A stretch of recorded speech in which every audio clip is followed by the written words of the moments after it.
नमस्कार किसान भाइयों, आपका हमारे YouTube channel the smart agriculture में स्वागत है। किसान भाइयों, आज हम बात करने वाले हैं कि तरबूज की जो हम खेती करते हैं उसके लिए कौन सी मिट्टी जो है वो अति उत्तम होती है। किसान भाई, आपको मैं एक चीज़ बता दूं कि किसी भी फसल के लिए मिट्टी का चुनाव करना बहुत ही ज़रूरी होता है। किसी भी फसल, चाहे आप आलू की कर रहे हो, तरबूज की कर रहे हो, खरबूजा की कर रहे हो, मिर्च की कर रहे हो, ऑल टोटल खेती आप जब करते हो तो वो उसकी मिट्टी का चुनाव करना बहुत ही उपयोगी होता है और मिट्टी के चुनाव के आधार पर ही उसका उत्पादन भी होता है।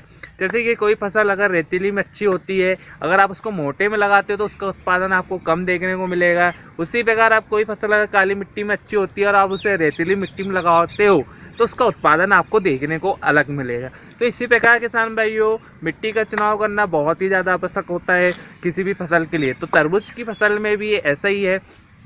तरबूज की फसल के लिए हमें मिट्टी का चुनाव करना बहुत ही ज़रूरी होता है।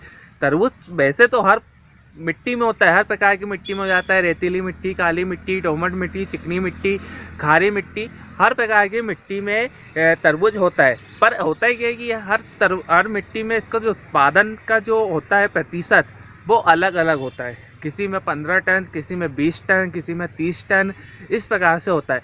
हम जब हमारा एक वीडियो बनाते हैं और हम उसमें बताते हैं कि हमारा जो इस वैरायटी का जो तरबूज हमने लगाया था वो 30 टन निकलता है, 35 टन निकलता है, और कोई वैरायटी हमारा 40 टन भी निकलता है। तो कई किसान भाई ये सोचते हैं कि हम जब इसका लगाते हैं तो हमारा इतना नहीं निकलता है, ये जो वीडियो बनाते हैं वो फेंकते हैं या कुछ भी बताते हैं। इस टाइम में आप सोचते होंगे कि भैया हमारा तो आज तक ये नहीं निकला, हमारा तो 1 एकड़ में 15 टन निकलता है, 20 टन निकलता है, उससे ज़्यादा नहीं निकलता है, इनका कैसा 30 टन 40 टन निकलता है। तो क्या होता है किसान भाई, मिट्टी का चुनाव करना पड़ता है, बहुत सारी चीज़ों का उसमें ध्यान रखना पड़ता है।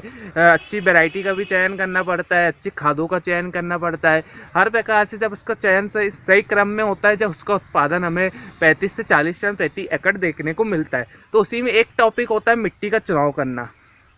कई किसान भाई मिट्टी का चुनाव अच्छे से नहीं कर पाते, जिससे उन्हें उत्पादन देखने आने की कम ज़्यादा देखने को मिलता है। तो किसान भाइयों, अब जैसे कि सबसे बेकार जो तरबूज का उत्पादन होता है वो रेतीली मिट्टी में होता है। आप रेतीली मिट्टी में, जैसे कि रेतीली मिट्टी बोले तो बर्रा ज़मीन जो होती है, बर्रा होते हैं हमारे, जैसे हमारा भी एक बर्रा है। हम जैसे मात्र तरबूज का अगर उत्पादन करेंगे तो हमारे 1 एकड़ में 15 टन भी उत्पादन नहीं हुआ, क्योंकि बर्रे के लिए तरबूज बने ही नहीं है। बर्रे ज़मीन के लिए जो रहती है, मुरम वाली जो मिट्टी होती है जिसमें उर्वरक की मात्रा कम होती है, ऐसी जगह में खरबूजा, जो डंगरा की जो खेती होती है वो किया जाना चाहिए।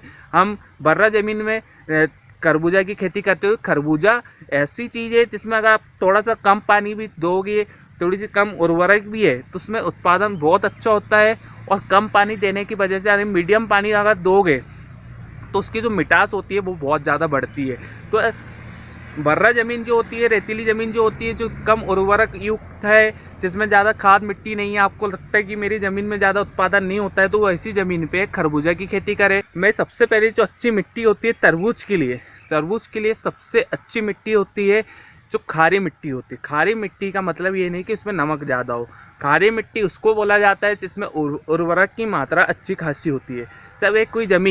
जब कोई एक ज़मीन जो रहती है उसमें उत्पादन हम करते रहते वो 4-5 साल 10 साल के बाद उसमें एक अपने आप एक उर्वरक क्षमता जाती है। जैसे आप हमारी ज़मीन देखोगे, इसको खारी ज़मीन है क्योंकि इसमें हम बहुत पहले से खेती कर रहे हैं।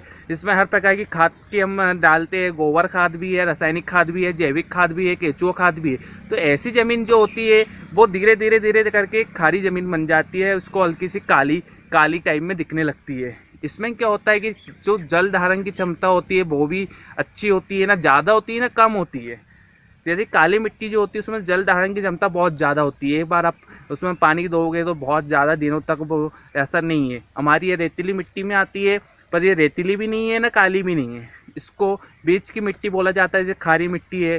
जिसमें क्या होता है कि एक बार आप जैसे हम पानी देते हैं तो 1 हफ्ते में हमें पानी देना पड़ता है। दूसरी बार कोई भी फसल में, से आलू है इसमें, तो ये मिट्टी ऐसी मीडियम मिट्टी होती है ना, इसमें आप रेतीली में आते हो ना काली मिट्टी में। काली मिट्टी है तो वो भी चल जाएगी, हल्की सी खारी ज़मीन भी चल जाएगी, दोमट चिकनी मिट्टी भी तरबूज के लिए चल जाएगी। इसमें क्या होता है कि आपको उर्वरक मात्रा अच्छी होनी चाहिए। जो हमारे गोबर खाद की मात्रा है, जैविक खाद है, रासायनिक खाद है, हर प्रकार की खाद जिसमें अच्छी मात्रा में हो, जो जल धारण थोड़ा सा करे, ज़्यादा भी जल धारण न करे। कई ज़मीन जो होती है उसमें जलों की मात्रा बहुत ज़्यादा होती है, जो वो वाली ज़मीन में भी तरबूज का उत्पादन नहीं होता है। किसान भाइयों, आपको किस बता दूँ, जो जल बहुत ज़्यादा धारण करके रखती है, वो भी बाद में वो पानी पिघलता है उसमें से, तो वो पिघलने वाले पानी में से तरबूज की फसल ख़राब होती है, तो उसमें भी आप ना करें।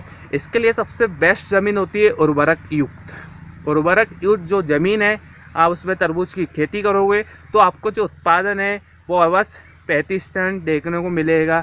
आप हमारे अनुसार करोगे और हमारी जो वैरायटी है उसके अनुसार करोगे तो आपको हम इस बार ज़रूर 35 से 40 टन तरबूज का उत्पादन करके बताएंगे। और आप भी करोगे तो आप हमारे चैनल को पहले सब्सक्राइब कर लें, और हमने जितने भी अभी तक वीडियो बनाए हैं तरबूज के विषय में, आप उसको देखते रहे। और आगे भी हम इसको बताने वाले हैं कि हम किस प्रकार से इसका मेंटेनेंस करते हैं और कौन सी दवाई का प्रयोग करते हैं, कौन सी खाद का प्रयोग करते हैं, और कौन सी हम वैरायटी और अभी नई लगाने वाले, हम हर चीज़ का वीडियो बनाने वाले। तो किसान भाइयों, इसका विशेष रूप से ध्यान दें और हमारे साथ आगे बढ़े। तो किसान भाइयों, चैनल को सब्सक्राइब जरूर कर ले और वीडियो पसंद आए तो लाइक ज़रूर करें।